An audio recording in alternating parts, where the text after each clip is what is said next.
जिनका मन भोग, योग, अश्व, राज्य, स्त्री सुख और धन उपभोग से कभी भी विचलित न हुआ हो, फिर भी गुरुदेव के श्री चरणों के प्रति भी आसक्त न बन पाया हो, तो ऐसी मन की अटलता से भी क्या लाभ। चलो भोगियों को छोड़ो, कोई योगी है, संयमी है, भोग में, धन में, यश में, वाहवाही में कहीं नहीं फंसता। जब देखो तो बस जब चाहे चुप बैठ जाए, प्राण चढ़ा दे। लेकिन गुरु के चरणों में मन आसक्त नहीं हुआ तो क्या हो गया। हम डीसा में रहते थे, गुरु जी की आज्ञा थी कि थोड़ा बहुत आधा घंटा 1 घंटा लोगों के लिए बोलना करो। तो वहाँ की समिति वालों ने, भक्तों ने आज्ञा मान ली। तो गुरु जी से आज्ञा कहलवा दी तो मैं बाहर आता था। तो मेरे पास एक जोगी आए, लंबी दाढ़ी, 70 साल की उम्र और चेहरे पे बड़ा प्रभाव। उनके साथ 1-2 उनके भक्त भी थे। तो मेरे को प्रणाम किया, वो बैठे। तो उनके आते ही मेरे हृदय से जो वचन भाव निकले, मैंने कह दिया। मैं क्या, जोग तो करते हैं लोग, लेकिन आत्मज्ञान नहीं हुआ और ज्ञानी गुरुओं के प्रति आदर नहीं हुआ तो इससे क्या हो गया। उसको एकदम करंट लगा, लाइट सी हुई, वो बड़ा छटपटा के पैरों पे पड़ा और फिर तो रो जाता, खूब रोया। उसका नाम था मणि भाई दवे। वो उत्कंठेश्वर महादेव, ऊंटड़िया महादेव योग आश्रम अभी भी है, वहां वो योग अभ्यास करते थे। डीसा में उनका परिवार था। तो योग अभ्यास करके 1-2 साल में कभी अपने परिवार की प्रार्थना से वो 10-5 दिन के लिए उधर आ जाते, 15 दिन रहते, फिर साधना में चले जाते। तो ऐसी साधना करते कि जैसे चतुर्मास में 4 महीने में पहले दिन 1 घंटा ध्यान किया, फिर धीरे धीरे 10 मिनट बढ़ा, फिर रोज 10 मिनट 5 मिनट बढ़ते बढ़ते 72 घंटे तक की समाधि करते थे। आज सुबह 9 बजे बैठे तो कल सुबह 9 24 घंटे हुए, परसों 48 हुए, तरसों सुबह 9 बज के कुछ मिनटों पर कोई भगत साज बजाएंगे, जय जय जय जय जय गुरुदेवाय जी, सभी कीर्तन करेंगे। फिर उनका मन नीचे आएगा, जीवा तालु से उतरेगी, समाधि से उठेंगे, लोग आरती करेंगे, पूजा करेंगे। ऐसा होता था मणि भाई दवे को। अभी उनके परिवार वाली एक बहन वृद्ध हो गई, वो मेरे से मिली थी। मैं क्या, मणि भाई दवे? बोले वो तो देव हो गए, मैं इधर चतुर्मास करने आई हूँ उत्कंठेश्वर। हम मोड़ासा से आए तो उत्कंठेश्वर होते हुए आए, कुछ काम था थोड़ा सा सामाजिक, तो वहाँ से आए। तो वो मिल गए, प्रणाम करने आए। तो मैंने किसी ने बताया कि मणि भाई दवे की बुआ है कि कोई कुटुंब की बहन है, वो भी 70-80 साल की अभी। तो समाधि करते 72 घंटे, और जब सत्संग के 2 वचन सुने तो मेरे प्रति उनकी बड़ी श्रद्धा हो गई। और फिर उन्होंने ऐसा प्रेम पूर्वक आग्रह किया कि मेरे को ले गए। आज से 30-32 साल पहले, मतलब मैं 29 साल का था,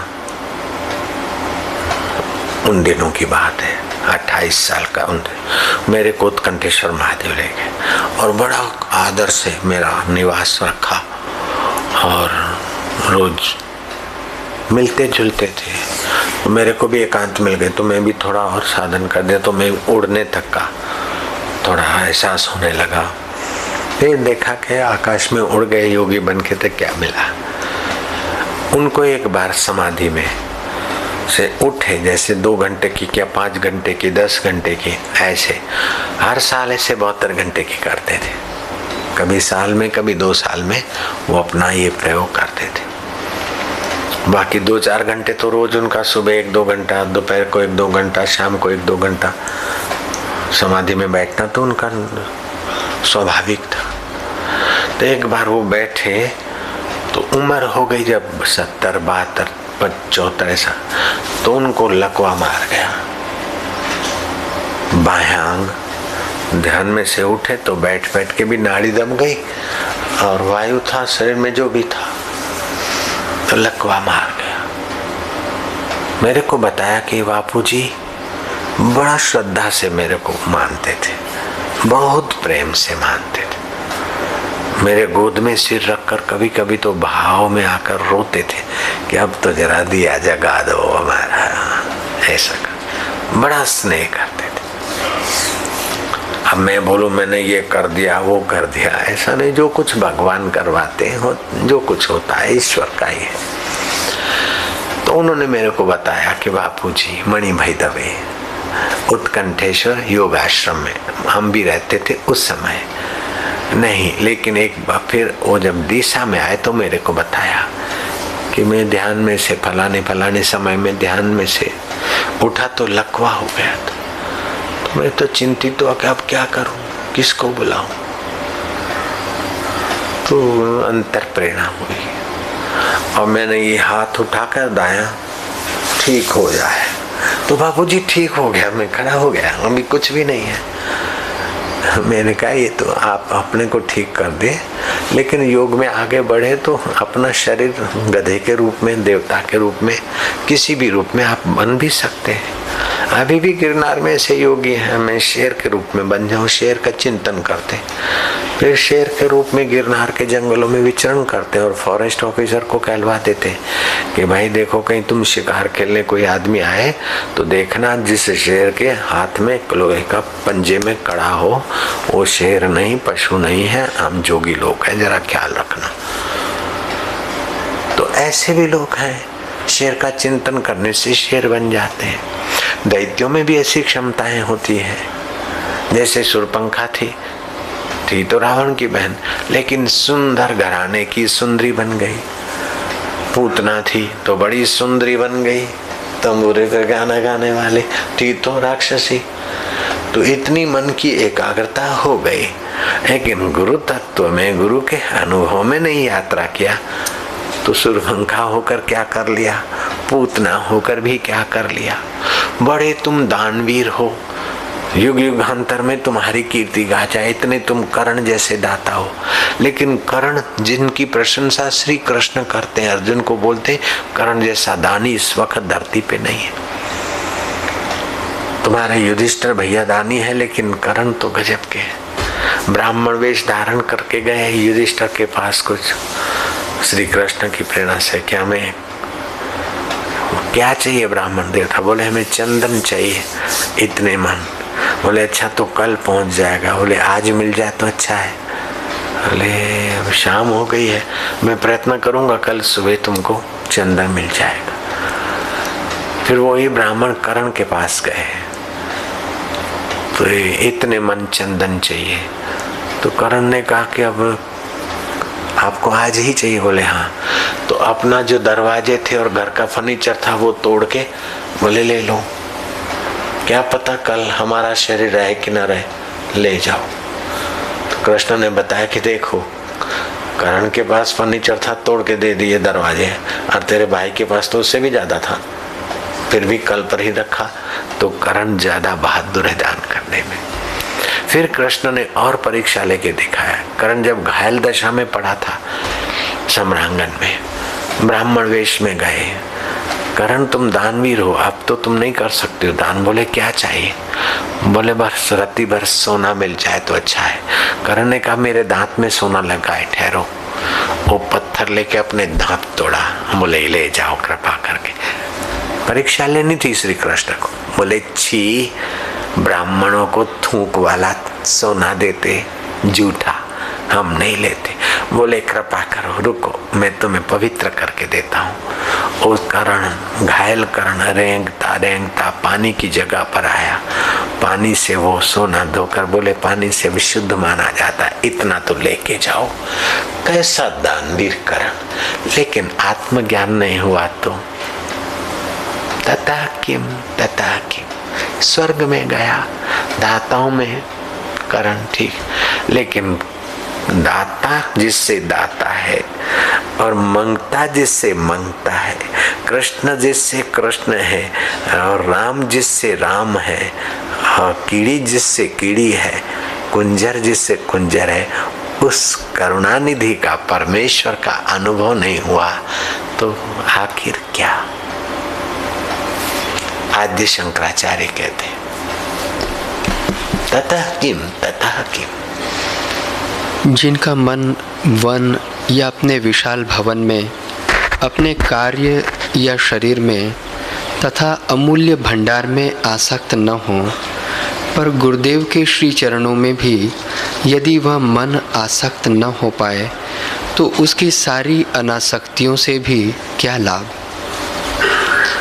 अमूल्य मणि मुक्तादि रत्न उपलब्ध हो, रात्रि में समालिंगिता विलासिनी पत्नी भी प्राप्त हो, फिर भी यदि मन गुरुदेव के श्री चरणों के प्रति आसक्त न बन पाए तो इन सारे ऐश्वर्य भोग आदि सुखों से भी क्या लाभ। जो यति, राजा, ब्रह्मचारी एवं गृहस्थ इस गुरु अष्टक का पठन पाठन करता है और जिसका मन गुरुदेव के वचनों में आसक्त है, वह पुण्यशाली शरीरधारी अपने इच्छितार्थ एवं ब्रह्मपद इन दोनों को संप्राप्त कर लेता है। क्या बात है। ये जो गुरु अष्टक का पाठ करता है और धीरे धीरे अपने को उस परमेश्वर तत्व का प्यासा बनाता है, वो चाहे यति हो, चाहे गृहस्थी हो, चाहे ब्रह्मचारी हो, उसे वो ब्रह्म पद परमात्मा पद भी मिलेगा और इच्छित संसार की चीजें उसके पास खींच कर आ जाएगी। आप देख रहे हैं हमारी इच्छा नहीं तभी भी कितनी चीजें आ जाती, कितना कुछ हो जाता है, एक सादे सब चरणों में आ जाए। किसी को लगता है कि बापू को किसी चीज की कमी हो, रुपए की, पैसे की, वाहवाही की, इसकी उसकी कोई कमी, बस एक उसमें प्रीति हो जाए गुरु चरणों में। गुरु के चरण केवल बाहर जो जूते में पैर डालते वही नहीं है, गुरु के चरण अर्थात गुरु के हृदय में जो परमेश्वर प्रकट हुआ है, बस गुरु की प्रसन्नता मिले। गुरु कृपा ही जोर दिया है शास्त्रों ने, जैसे चेयर दी चेयर, ऐसे गुरु कृपा ही केवलम शिष्य से परम मंगलम। मंगल तो कर लिया तप करके, स्वर्ग तक चले गए, लेकिन अंत में गिरना है, अपने आत्मा परमात्मा को तो नहीं जाना। ऐसा भजन किया कि कृष्ण भगवान आ गए, लेकिन कृष्ण से आत्मज्ञान तो हम नहीं लिया। तो फिर कृष्ण भगवान को तो शाकुनी ने भी देखा था, गोपियों ने और कंस ने भी देखा था, चाणूक और मुष्टिक ने भी देखा था। ईसाई बोलेगा God Jesus is great God, दूसरे गॉड नथिंग। लेकिन जीसस था उस समय, कीले ठोक रहे थे, तभी भी लोगों ने जीसस को देखा था। कीले ठोकने वालों ने तो देखा था। पोंटियस पायलट राजपाल थे और जीसस को कीले ठोक रहे हैं उसके हाजिरी में, और कई लोगों ने तालियां बजाई कि अच्छा हुआ, गुड। अभी तो तुम जीसस करके जीसस को पुकार रहे हो, उस समय जीसस को देखने वाले को क्या मिल गया। जीसस जिससे जीसस थे, कृष्ण जिससे कृष्ण है, बुद्ध जिससे बुद्ध है, वो परमेश्वर अभी तुम्हारे साथ तुम्हारे पास है। ऐसा ज्ञान देने वाले गुरु के ज्ञान में अगर प्रीति नहीं हुई तो तुमने फिर क्या जख मारा। वंदे कृष्णम जगत गुरु, श्री कृष्ण ने युद्ध के मैदान में वो ज्ञान दिया अर्जुन को। दुर्योधन ने नहीं लिया जो अर्जुन ने लिया। रावण ने नहीं लिया जो हनुमान ने लिया। रावण में भी भक्ति भाव था श्री राम जी के लिए, लेकिन राम के हाथ से मर जाऊं तो ऊंचे लोकों में जाऊं।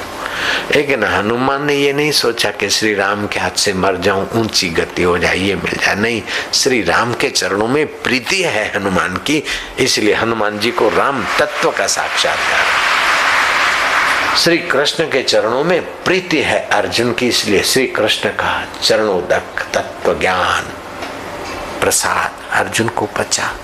सलूका मलुका की प्रीति है कबीर जी में, कबीर जी का चरणोदक पच गया।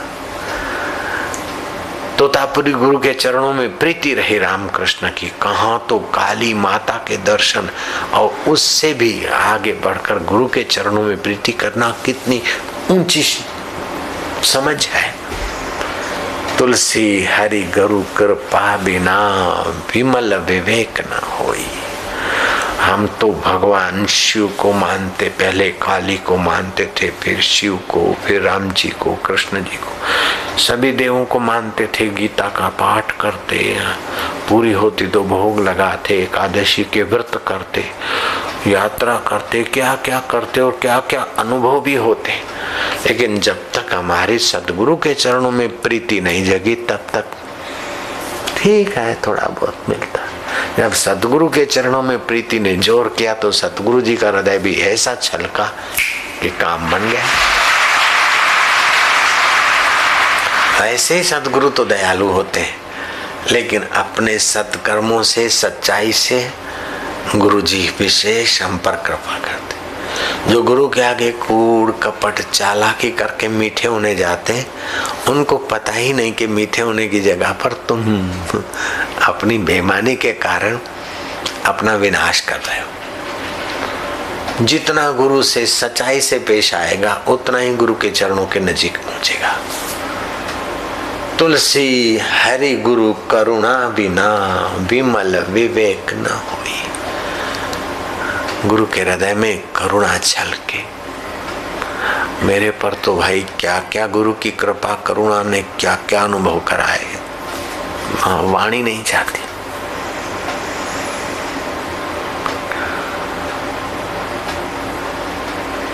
मैं अपनी मति गति से वो नहीं समझ सकता था, मैं अपनी मति गति से वहां नहीं पहुंच सकता था, मैं अपने तप जोग वैराग्य से वहां नहीं पहुंच सकता था। 10 जन्म और भी लगा देता तो भी नहीं पहुंच सकता था। भगवत और गुरु कृपा ने जब जोर किया, जैसे कभी कभी सियाने बच्चे प्यारे बच्चे होते ना, माँ बाप उन बच्चों की उंगली पकड़ते। एक माँ ने एक तरफ पकड़ी, बाप ने दूसरे तरफ पकड़ा, बच्चा चलता है तेजी से, लेकिन फिर बच्चा प्यारा लगता है तो बच्चा उंगली कहीं पकड़ के छोड़ न दे तो माँ बाप खुद पकड़ लेते, और खुद पकड़ लेते तो माँ बाप दौड़ते तो वैसे ही बच्चा पैर खाली ऊपर कर देता तो उनके साथ मजा ले लेता है। ऐसी हरि और गुरु की कृपा अपने को उठाती तो अपन हरि और गुरु कृपा के साथ एक हो जाते, बस काम बन जाता है।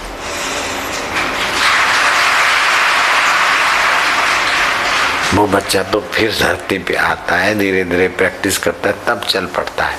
लेकिन यहाँ तो एक बार स्वाद मिल गया तो फिर मन अपने आप चलता है उस अनुभव।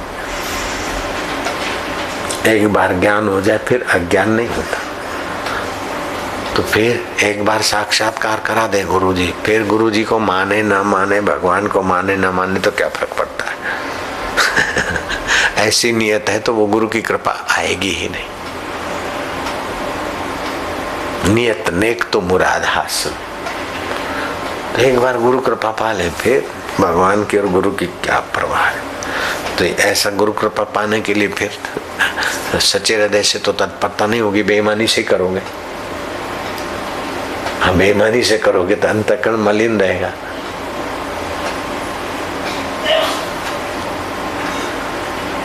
देखो, क्रोध विवशता है, काम विवशता है, लेकिन कपट विवशता नहीं, कपट किया जाता है।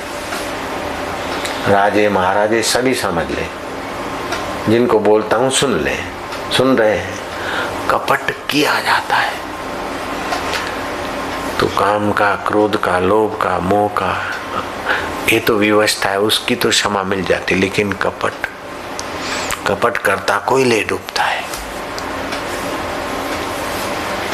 मन कर्म वचन झांडी छल, जब लग जनन तुम्हार, तब लग स्वप्न हूँ सुख नहीं, करे कोटि उपचार। कई लोग ऐसे बैठे माला करते रहते, आश्रम में भी सेवा करने वाले भी जब देखो सेवा किया फिर माला पकड़ के बैठे रहते। हमारा ड्राइवर भी देखो तो ओहो बड़ा भगत होके बैठेगा। मैं बोलता हूँ छोड़ दे ये धथिंग। और भी कई लोग तो क्या माला नहीं करे? माला करना तो अच्छा है, लेकिन माला करते समय जब तुम माला के लिए माला नहीं होती, मुँह नियम करूँ सो मैं नियम कर रहा हूँ, मैं ये कर रहा हूँ, बाद में सेवा में आऊंगा। छोड़ो सारी लीलाएं। जिसकी सेवा में रुचि नहीं वो भजन ईमानदारी से कर ही नहीं सकता। जिसकी भजन में रुचि नहीं वो ईमानदारी से सेवा कर ही नहीं सकता।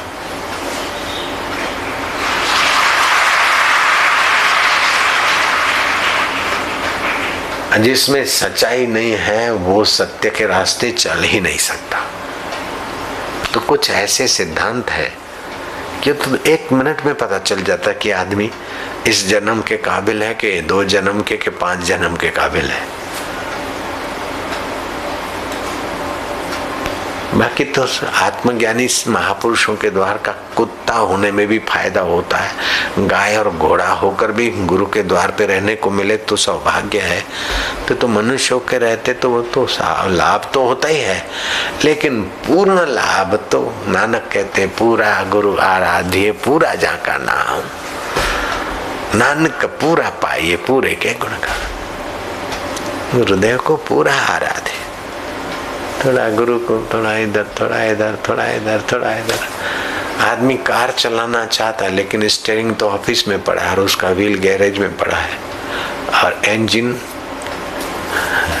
का पिस्टन एक जगह पर है और गियर बॉक्स दूसरी जगह पर है उसकी अपनी गाड़ी लेकिन बिखरी हुई है। तो कब बैठेगा, कहाँ बैठेगा? ऐसे थोड़ा मन इधर थोड़ा मन उधर, थोड़ा चित्त इधर थोड़ा उधर थोड़ा उधर, इसलिए देर लगती है। पूरा प्रभु आराध्य पूरा जाका नाम। तो हमने तो फिर शिव जी से कृष्ण जी से इनसे मन लेके गुरु जी के चरणों में दे दिया। आज भी मेरा डीसा का साधना कुटीर को जाके खोल के देखेगा तो एक ही देव गुरुदेव का चित्र है। तो श्री कृष्ण के प्रति मेरा आदर कम हो गया ऐसी बात नहीं। कृष्ण के आदर का फल है कि कृष्ण तत्व में जगे हुए सतगुरु मिल गए। शिव जी के लिए मेरी प्रीति कम है, माँ काली के लिए मेरे हृदय में स्नेह नहीं है, ऐसी बात नहीं। पूरा का पूरा स्नेह। गुरु ब्रह्म स्वरूप है और ब्रह्म स्वरूप में काली शिव सब आ जाते। एक निष्ठ होकर भजन करें कृष्ण का, राम का, शिव का, गुरु का। बस आत्मज्ञान चाहिए तो आत्मज्ञान चाहिए, फिर रिद्धि चाहिए, सिद्धि चाहिए, प्रसिद्धि चाहिए, ये चाहिए वो चाहिए नहीं, बस एक चाहिए तो चाहिए। एक तुम पर एक खजाना मिल गया, पूरा राष्ट्रपति होना है तो होना है। अब कोई आदमी राष्ट्रपति होने की कोशिश करे और मैं बाबू भी बना रहा हूँ, कलेक्टर भी बना रहा हूँ, मैं मामलेदार भी चालू रहूँ और राष्ट्रपति बन जाऊँ, नहीं बन सकता। राष्ट्रपति हो गए तो सारे खाते आपके अधीन हो गए, प्राइम मिनिस्टर हो गए तो ऐसे ही ब्रह्म बेटा हो गए तो फिर सब हो गया। फिर ब्रह्मा विष्णु महेश आपके मित्र हो जाए, दोस्त हो जाए।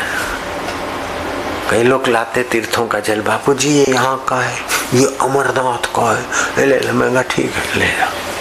ये अमरनाथ की यात्रा तुम करके आए, ठीक है वाह। मेरे को तो गुरुजी ने सत्संग में एक बार सुना दिया था सबके आगे कि अमरनाथ भगवान की बड़ी भारी महिमा गाते पंडे लोग। तो अमरनाथ की यात्रा शुरू हो उसके पहले हम पहुंच गए। तो ये बर्फ का अमरनाथ भगवान कैसे बनता है देखा कि पंडे लोग जहाँ रहते हैं आसपास में वे आके बना लेते और फिर बोलते ये शिव जी ने जो पार्वती को ज्ञान दिया था और कबूतर ने सुना वही कबूतर है। अभी वो 2 कबूतर भी देखे ये कबूतर कहाँ से आए? फिर जांच किया तो किसी पंडे के पाले हुए कबूतर है। हम उधर लोग जाते हैं, अमरनाथ की यात्रा करते। ऐसा गुरुजी ने जरा सत्संग में थोड़ा पंडों का लीला बता दी। हमने कभी सोचा ही नहीं कि मैं अमरनाथ जाऊं। ऐसा आप लोग जाते, कई लोग जाते, तो हम लोग ने बापू जी अमरनाथ का पानी। मैं क्या, अमरनाथ मेरा यार लगता है और क्या कहूँ उसको। बाबू जी यहाँ का है, बापू जी हम वहां जाके केदार। मैं क्या, वो हमारे भाई बहन है। पहले गए थे केदारनाथ में तो केदारेश्वर भगवान नहीं मिले, उनका बाण मिला। गए बद्रीनाथ तो बद्रीनाथ भगवान की मूर्ति मिली। गए डाकोर जी तो डाकोर जी की मूर्ति मिली। गए काशी में गए तो शिव जी का मंदिर और शिव जी का बाण मिला। सब जगह घूमा, काशी देखी, मथुरा देखी, देखे तीर्थ सारे। कहीं न मन का मीत मिला तो आ गए गुरु के द्वारे। फिर कभी कहीं गए तो शिव जी इंतजार करते हुए दिखे, और गए कृष्ण मंदिर में तो कृष्ण बात करने को तैयार मिले। गए माता जी के मंदिर में तो मुस्कुराती हुई मिली कि हम तुम है, तुम हम हो। गुरुजी ने घर में घर दिखा दिया। आप किसी मंदिर में कभी भी कहीं जाना होता है तो मंदिर का देवता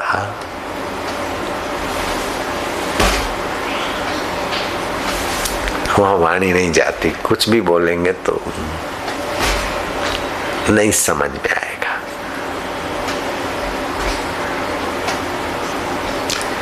मन मन का उसकी माला है, तन उसका एक शिवाला है। चाह न मरने जीने की, पौन रुमाल पसीने की, पास उसी के पंछी आते दरिया गीत सुनाता है। तन की कुंडी मन का सोटा हरदम बगल में रखता है। 5-25 मिलकर आए उसको घोट पिलाता है। निरंजन वन में साधु अकेला खेलता है।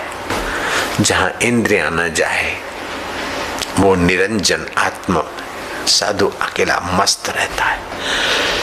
तन की कुंडी होते न, वो घोटते न, ठंडाई घोटते, ऐसे शरीर को तो कुंडी है और मन का सोटा हरदम बगल में रखता है।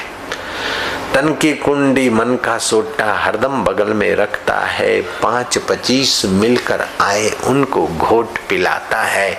निरंजन वन में साधु अकेला खेलता है।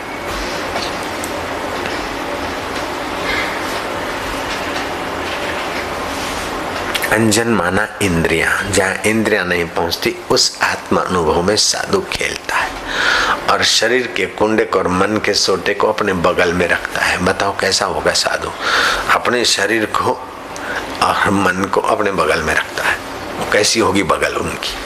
वाणी नहीं जाती वहां। बक्खड़ माथे गौ वियाई, उसका दूध विलोता है। माखन माखन साधु खाए, छाछ जगत को पिलाता है। निरंजन वन में साधु अकेला खेलता है। मक्खन मक्खन तो खुद खाता और छाछ सत्संगियों को पिला देता है। लेकिन वो मक्खन वाली छाछ होना तो ये चाहिए कि अतिथि आए उनको मक्खन दे, खुद छाछ खाए। लेकिन भाई वो मक्खन पचता नहीं, इसलिए मक्खन वाली छाछ पचाते पचाते फिर मक्खन खिला देंगे कभी। वो आत्म सुख का मक्खन तो खुद खाता है, लेकिन उस आत्म सुख के मक्खन को छुई हुई छाछ रूपी वाणी पिला देता है। उससे भी लोग निहाल हो जाते, गदगद हो जाते। कईयों को तो हजम नहीं होती। अरे कि जो बापू है वो मैं हूं। फिर वहीं चले जाते जहां से शुरू हुए थे। हम भी सत्संग करें, हम भी सत्संग करें। अपने पास शक्ति है तो क्यों नहीं करके दिखाए? नारायण ने छाछ पी, हजम नहीं हुई बेचारे को। कश्यप को थोड़ी छाछ पिलाई, हजम नहीं हुई। कईयों को पिलाई, हजम नहीं हुई। आपको भी पिलाते तो छाछ ज्यादा है, मक्खन की कणी जरा सी, जरा थोड़ा सा मक्खन का लौंदा आ जाए तो आप भी वही करेंगे जो और लोग करते। अपने पास भी शक्ति तो अपने अपना करके क्यों नहीं दिखा दे?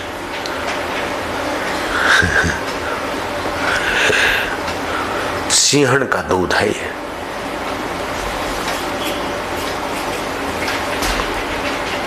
लायन मिल्क हो, जिस किसी में नहीं रह सकता, सोने के बर्तन में ठहरता और बर्तन को तो चीर के चला जाए, ऐसा ही ब्रह्म ज्ञान कर। इसलिए छाछ पिला देता है, मक्खन नहीं खिलाता, वो जानता है। बक्खड़ माथे गऊ भी आई, बक्खड़ के हाथ ऊपर अर्थात सुरता नीचे के केंद्रों में नहीं, काम में नहीं। वो काम में आ सकता है, क्रोध में आ सकता है, नीचे के केंद्रों में आ सकता है, लेकिन वहां रहता नहीं। बक्खड़ माथे गऊ भी आई, उसका दूध भी लोता है। सो हम माखन माखन साधु खाए, छाछ जगत को पिलाता है। निरंजन वन में साधु अकेला खेलता, तन की कुंडी मन का सोटा हरदम बगल में रखता है। जिस किसी ने थोड़ी बहुत सेवा की, ये वो की, तो लगा के चलो, क्या पता कब दोबारा मुलाकात हो ना हो। जरा सा मक्खन दे दिया तो फिर वो भजन गाए, उनकी कैसेटें बिकने लग जाए और फिर आसमान में उड़ने लग जाए। देखा तो अजीर्ण हो गया। इनको पता है जो साथ में कैसियो बजाते, ऐसे लोगों की सत्संग की कैसेटें भी अपन भरवाई, भजन की कैसेटें भी भरवाई, और उनके नाम से स्टॉल पे कैसेट भी जाए तो ठीक है। लेकिन फिर देखो तो थोड़ा सा नाम हुआ और वो अपना कर ले तो वो जीव भाव जग गया। जीव भाव मिटना चाहिए, जग गया। और जीव भाव जगा तो सारे दोष है। ईगो बड़ा न जाने क्या क्या रंग दिखाता है। अमेरिका में भी एक भक्त था, सेवा करता था, इनके पास आते जाते थे और बड़ा, और फिर देखा तो बाप रे बाप, जानते हैं अमेरिका वाले, उनको जानते। उसका फल जो सेवा है, उसके पास मिलियन हो गए, होटलें बना रहा है, क्या क्या कर रहा है, लेकिन अब वो उस रास्ता नहीं, अब उसका रास्ता दूसरा हो गया। हम तो चाहते थे कि उसको भी जरा दे दे, जरा सा दिया, छाछ के साथ मक्खन का जरा सा दिया, हजम नहीं हुआ, लेकिन फिर उसके बदले में उसको मिलियन मिल गए। चलो बाबा ले लो मिलियन, क्या फर्क पड़ता है। ईश्वर के बदले में मिलियन में पड़ा दो, ले ले मिलियन तो ले। दूसरा एक लड़का था, एक यहाँ से कन्या गई, बापूजी शादी करा, मैं चलो, ये कन्या हमारे आश्रम में आती जाती थी, मुंबई की है, हम शादी करा देते, ले ये कन्या के साथ हम ये दिया है, ये लक्ष्मी है। ओहो, 65 मिलियन डॉलर की कंपनी बन गई। कहाँ तो एक छोटी सर्विस करता था, उसका पार्टनर यहाँ के बैठा है, भी जानता उसको। फिर देखा तो 60 मिलियन में से 10 मिलियन हो गया। अब 10 का कितना होता है भगवान जाने। 1 मिलियन बराबर 5 करोड़, पौने 5 करोड़, तो 5 करोड़ 60 बार गिनो, 300 करोड़ हो गए क्या? 200, 300, 250 करोड़ हो गए। लेकिन वो हजम नहीं कर सके। ईश्वर नहीं चाहिए तो थोड़ा सेवा किया, तो कन्या की शादी में गए, अच्छा अपनी बेटी है, ले ये लक्ष्मी। अहमदाबाद में पहलाज नाम का एक लड़का चाय की लारी चलाता था। अरे चाय वाला, एक अर्धी लाना, स्पेशल लाना। सरदा नगर में रहता था। पिन्नरमल ONGC आश्रम में रसोई की सेवा करता था। उसने बोला ये मेरी बेटी नहीं बाप जी, आपकी है। 3,500 पगार ONGC में, उस समय 3700 पगार। तो वो लड़के को हमने उसके बाप को बुलाया और मंगनी करा दी। तो नाक में नथनी थी ऐसी, वो नथनी कोई छोड़ गया था, तो मैंने उठा के उसको दे दिया। मैं क्या, ये पिन्नरमल की बेटी नहीं, मेरी बेटी है, ये ले नाथनी, ये लक्ष्मी है, संभाल के रखना। उसने श्रद्धा से रखी। वो अभी बड़ा बिल्डर है, 50 लाख का तो उसका मकान होगा, 40 लाख का। लेकिन ये ईश्वर को नहीं पाया तो ये चीजें क्या महत्व हुआ, आखिर क्या हो गया? इन चीजों में भी उलझना ही है। उसका मतलब ये नहीं कि तुम लोग आओगे मैं ये कर दूंगा, मेरे बात में ऐसा कुछ नहीं। वो जो ईश्वर करा देते, कभी मौज है ईश्वर की, ऐसा मैं करने बैठूं तो नहीं होता है। इसलिए आप कभी आग्रह नहीं करें बापूजी हमको ये कर दो ये कर दो, तो उस समय परेशानी होती, उसकी मौज होती, वो करवा दे तो करवा दे, हमारे को कुछ नहीं। बापूजी बेटा दे दो बेटा दे, मैं नहीं बेटा दे सकता।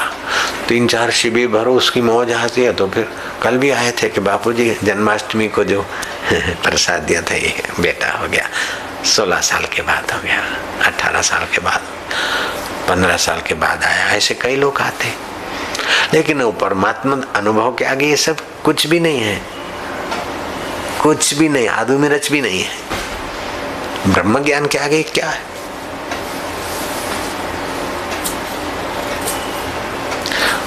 सृष्टि बनाने का सामर्थ्य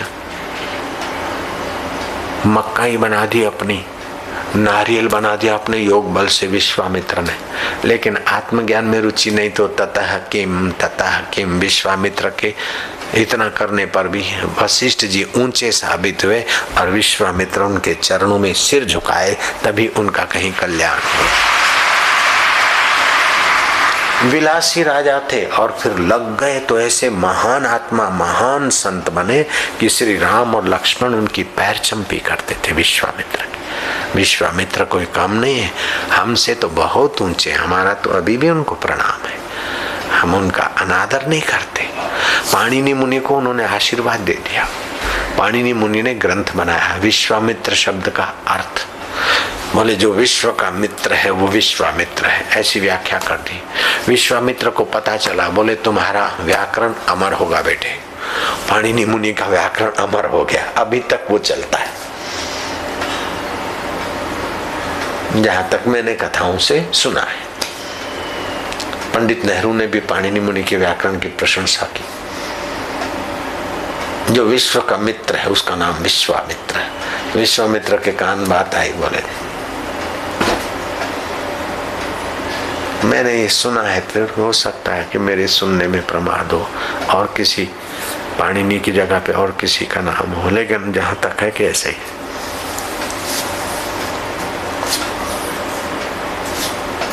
ताड़ का वध कराने के लिए बताया राम जी को, ऐसे ऐसा करो।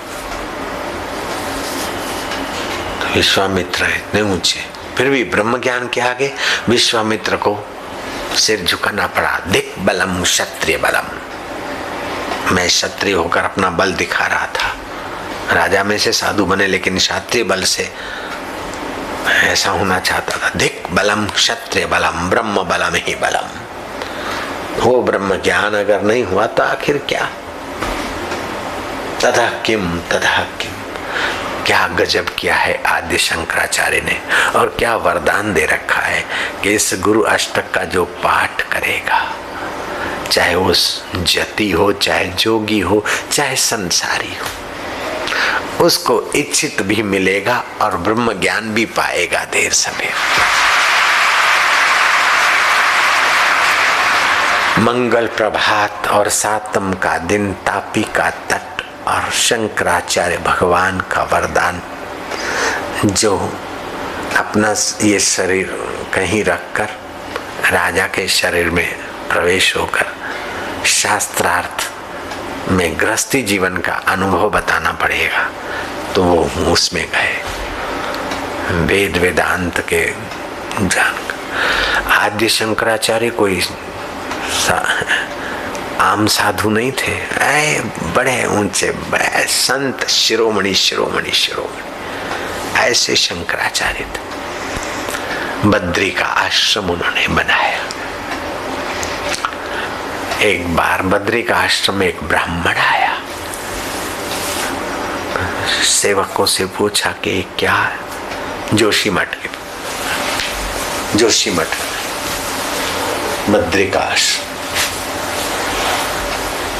तो बोले हमारे गुरुजी भगवान शंकराचार्य का ये जगह है और हमें वो ब्रह्म सूत्र पढ़ाते हैं। बोले कलयुग में ब्रह्म सूत्र, उसकी व्याख्या करते, उसका अर्थ समझते? बोले हाँ। अच्छा, हमें भी थोड़ा समझा देंगे तुम्हारे गुरु तो हमें बड़ा आनंद होगा। गुरु जी आए, ब्राह्मण ने कहा कि हमें भी ब्रह्म सूत्र का थोड़ा कुछ सवाल है, उसका जवाब बता दो। ब्राह्मण वेशधारी भी कोई गजब के महान आत्मा थे, और कोई नहीं, भगवान व्यास जी थे जिन्होंने ब्रह्म सूत्र बनाया, वो भगवान व्यास थे। 5220 वर्ष पहले जिन्होंने अपना काया, 5000 वर्ष पहले जिन्होंने अपना काया छोड़ दिया। अब मैं कभी भी कहीं भी भक्त के आगे आ जाऊंगा, बाकी अब ये शरीर छोड़ता हूं।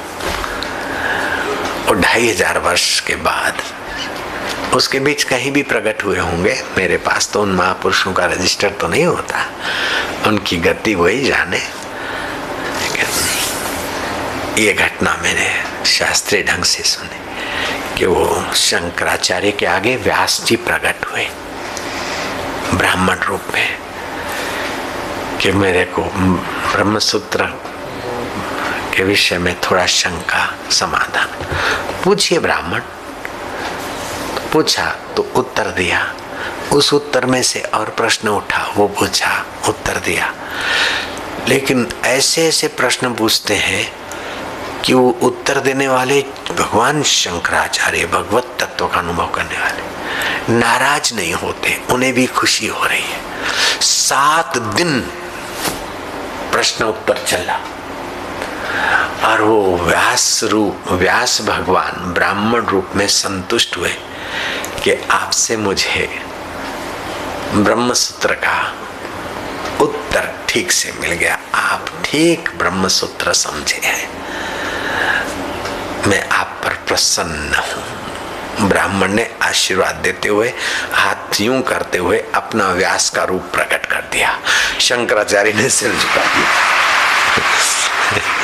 सिर झुका दिया कि भगवान व्यास जी, आप वह तुम्हारा आयुष्य पूरा होता है, 16 वर्ष की उम्र है तुम्हारी, 16 वर्ष में तुम्हारी उम्र बढ़ा देता हूं पुत्र। शंकराचार्य गदगद हो गए और हिंदुस्तान का विशेष मंगल कर दिया। व्यास भगवान ने 16 साल तक उस महापुरुष का शरीर और आगे बढ़ा। कैसे कैसे भारत में ब्रह्मवेता हुए। ब्रह्मवेता के साथ साथ योग सामर्थ्य, वो तो किसी विरले में होता है। योगी तो हो जाए लेकिन ब्रह्मवेता होना मुश्किल है। और ब्रह्मवेता और योग सामर्थ्य, ओ हो, है तो कहीं कभी कभार घटना घटती। जैसे 700 वर्ष पहले योगी चांगदेव तो थे, 100 वर्ष उम्र पूरी होने को है, योग बल से ऊपर चढ़ गए, 10 दिन की समाधि कर दी, मृत्यु का समय वापस चला गया, रिन्यू हो गया 100 साल उम्र। ऐसे करते करते 13 बार मौत को धकेला, 1400 वर्ष के हुए तभी ब्रह्मवेता ज्ञानेश्वर आनंदी में प्रकट हुए हैं।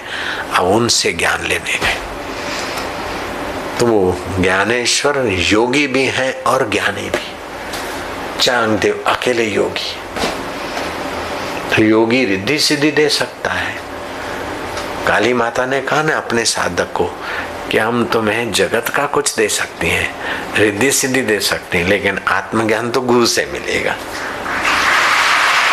और गुरु भी आत्मज्ञान के भाषण वाले तो बहुत मिल जाएंगे, लेकिन आत्मज्ञान का अनुभव करके बोलने वाला सदगुरु का मिलना भी।